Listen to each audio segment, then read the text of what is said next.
While support for Scottish independence continues to grow, Mr. Neil said the SNP need to be honest about the huge problems the country will face if it separates from the UK. Boris sends warning to Macron as UK prepares Royal Navy fleet to enforce ban on EU boats.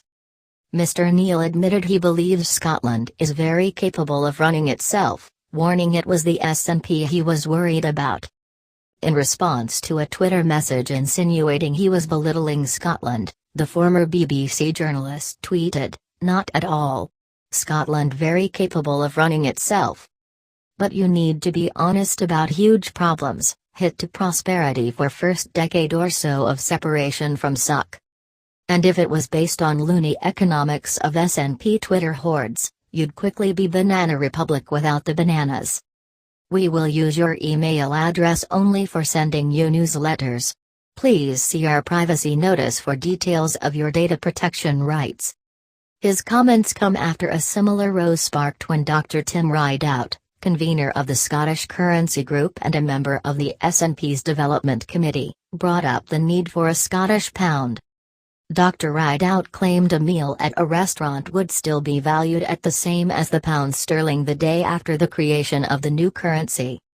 Mr. Neil replied by stating economic was not Dr. Rideout's strong point before pointing out in order to stop the Scottish pound plummeting, interest rates would rise, causing detrimental issues for businesses.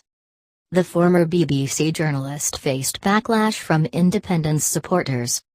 One person replied, "And if S-pound depreciates the price of our exports falls and Marie is demanded thus stabilizing S-pound. Balance of payments will be decent in I-Scot." But Mr. Neil hit back, saying Scotland will need one hell of a depreciation to make that decent. Previously, the SNP proposed an approach to use the pound without a formal currency union. Countries such as Panama and Montenegro do this with the US dollar and euro respectively. Scotland's First Minister Nicola Sturgeon is hoping to land a second independence referendum just 5 years after the Scottish public voted to remain part of the UK.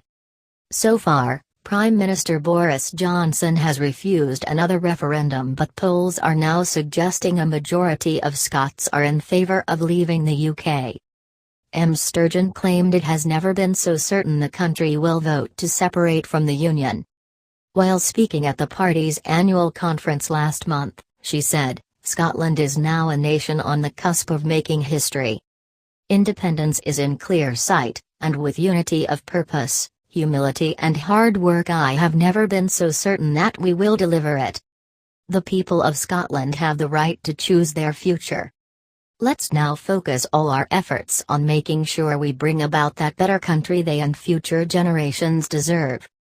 We can overcome poverty, inequality, and we'll lead the way in tackling the climate emergency.